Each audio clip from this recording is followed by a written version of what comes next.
This is the world's chillest animal.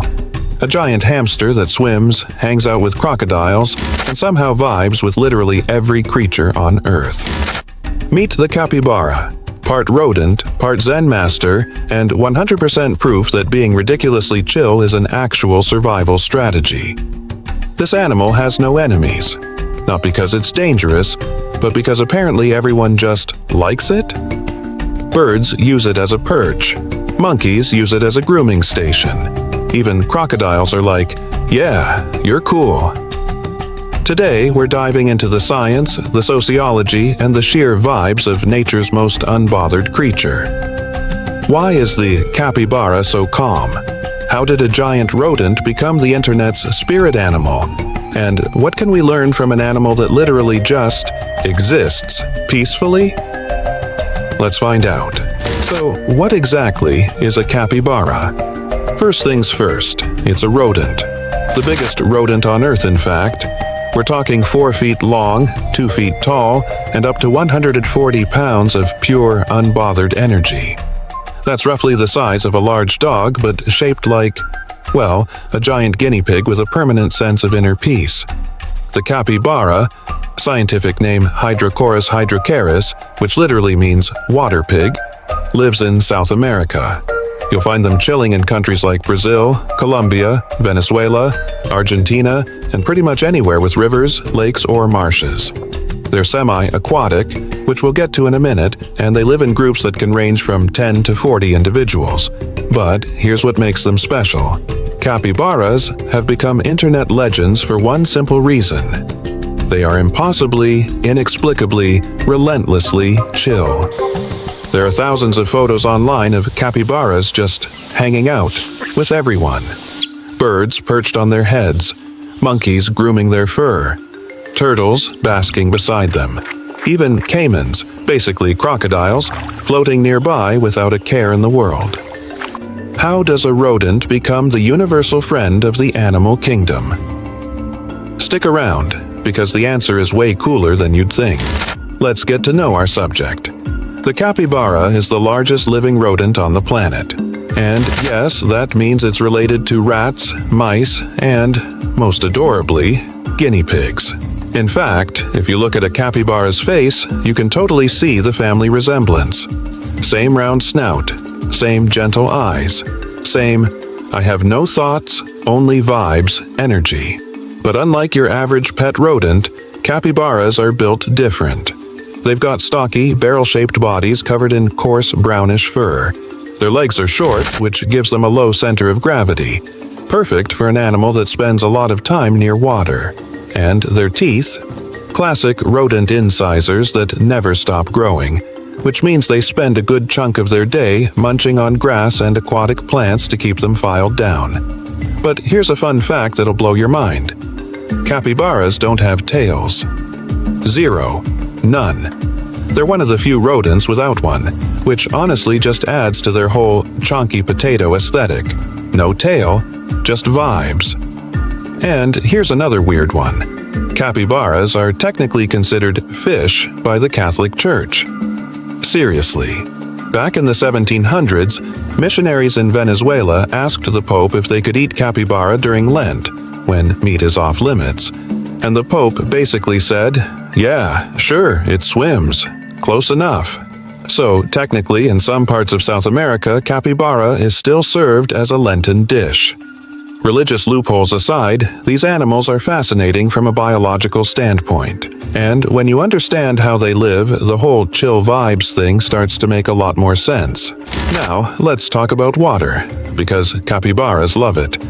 These animals are semi-aquatic, meaning they spend a huge chunk of their lives in and around water, and they're built for it. Check out their feet, partially webbed toes, perfect for paddling through rivers and marshes. Their eyes, ears, and nostrils are all positioned high on their heads, so they can stay mostly submerged while still seeing, hearing, and breathing. Capybaras are excellent swimmers. They can hold their breath for up to 5 minutes underwater, and they use water as a refuge from predators. If a jaguar, puma, or anaconda gets too close, the capybara's strategy is simple: dive. But it's not just about safety. Water is also where capybaras go to relax. In the hot South American sun, they'll spend hours lounging in rivers, lakes, or, if they're lucky, hot springs. Yes, that's a real thing. In Japan, some zoos let their capybaras soak in warm baths during winter, and the internet absolutely lost its mind over how blissed out they look.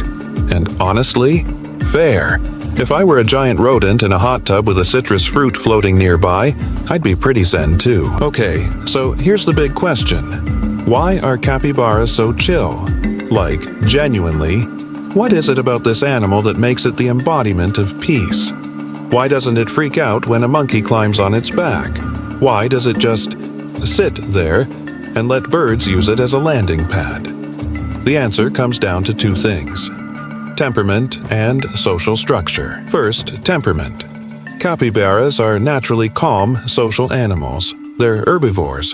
They eat grass, aquatic plants, and fruit, so they don't have the high-stress, high-energy lifestyle of a predator. They're not hunting. They're not fighting. They're just eating and hanging out. That's the whole agenda. But more importantly, capybaras are highly social. They live in groups, and within those groups, they've developed a very cooperative, low-conflict social structure.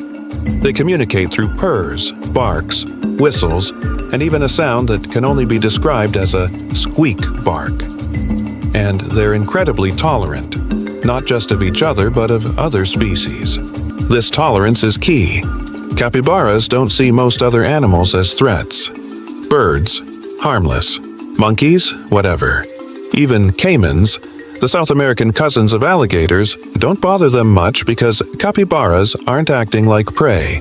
They're not running, they're not panicking, they're just there. And here's the kicker.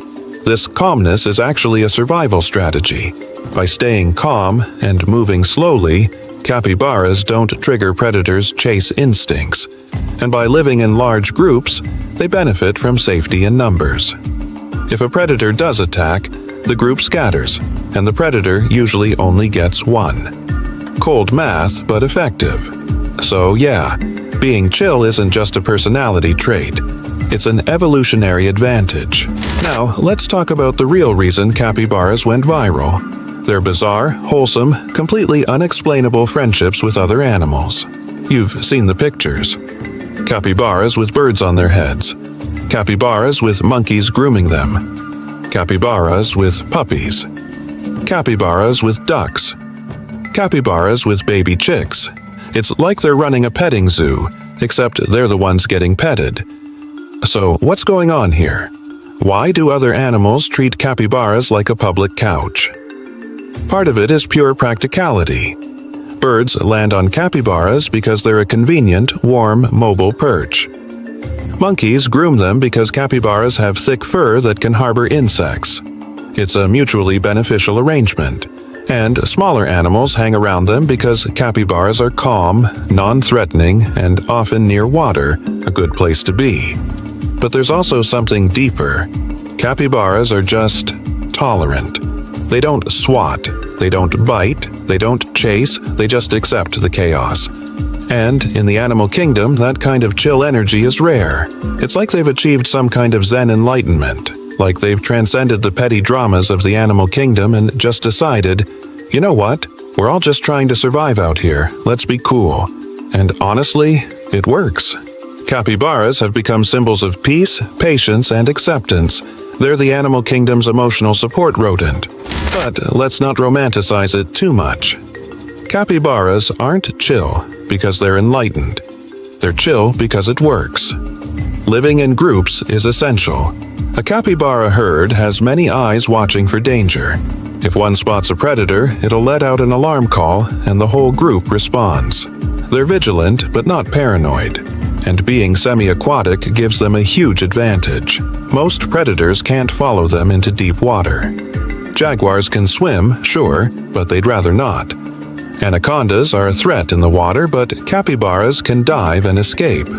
So their strategy is, stay calm, stay together, and stay near water. It's not foolproof. Capybaras do get hunted. But their combination of group living, aquatic escape routes, and non-threatening behavior gives them solid odds in a dangerous world. They're not fearless. They're strategic. Okay, we have to talk about it. Capybaras are everywhere online. There are capybara memes, capybara songs, capybara plushies. There's even a viral song that's just someone singing capybara over and over to a lo-fi beat, and it has millions of views. But why? Why did this animal become the internet's emotional support icon? Simple. We're all stressed. The world is chaotic. And then you see a picture of a capybara just sitting there in a hot spring with an orange on its head. Not a thought in sight. Pure, unfiltered peace. It's aspirational. We wish we could be that unbothered, that calm, that effortlessly chill in the face of everything life throws at us. And so, the capybara became a symbol, a meme, a mood, the ultimate representation of it is what it is. But here's the beautiful part. Behind the memes, there's real science, real behavior, real evolutionary strategy. The capybara isn't just a joke, it's a genuinely fascinating animal that happens to also be hilarious. So, what have we learned? We've learned that the capybara is the world's largest rodent, a semi-aquatic grazer, and a highly social animal with a genius-level survival strategy. Stay calm, stay together, and don't make enemies. We've learned that its famous chill behavior isn't just a personality quirk. It's an evolutionary adaptation that helps it avoid predators and coexist with countless species. And we've learned that in a world of chaos, the capybara has become a symbol, a reminder, a gentle nudge from nature that sometimes the best way to survive is to just be cool. In a world that constantly tells us to hustle, compete, and stress, maybe we could all be a little more capybara, a little more patient, a little more tolerant, a little more willing to just sit by the water and vibe. Because at the end of the day, the capybara isn't just the chillest animal on Earth. It's a reminder that sometimes the most powerful thing you can do is absolutely nothing. If you enjoyed this, hit that like button. Subscribe for more fascinating deep dives into the animal kingdom, and drop a comment. What's your favorite capybara fact? Until next time, stay curious, stay kind, and remember, be more capybara.